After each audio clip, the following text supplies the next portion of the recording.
अवकाळी वादळी पावसानं चंदगड तालुक्यातील मांडेदुर्गमध्ये लाखोंचं नुकसान.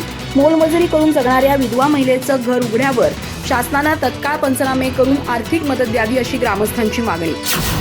काल गुरुवारी झालेल्या अवकाळी वादळी पावसानं चंदगड तालुक्यातील मांडेदुर्गमध्ये लाखोंचं नुकसान झालं. प्रशासन याची दखल घेऊन तत्काळ पंचनामे करून नुकसान भरपाई देणार की फक्त हा कागदी घोड्यांचा खेळ ठरणार अशी विचारणा ग्रामस्थांमधून होतीये. काल झालेल्या अवकाळी वादळी पावसात चंदगड तालुक्यातील मांडेदुर्ग येथील श्रीमती पूजा परसू शहापूरकर या मोलमजुरी करणाऱ्या विधवा महिलेचा संसार उघड्यावर पडला. तिच्या घरावर दुसऱ्या घराचं छप्पर पडून घरातील सर्व संसार उपयोगी साहित्याचे जवळपास 2-3 लाखाचे नुकसान झालंय.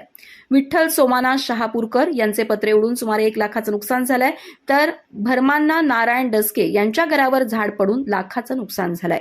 त्याचबरोबर श्री हनुमान विद्यालयाच्या 3 वर्गाचे पत्रे उडून गेलेत. या नुकसानीचे शासनाने तत्काळ पंचनामे करून नुकसान भरपाई द्यावी अशी मागणी ग्रामस्थांमधून होतीये.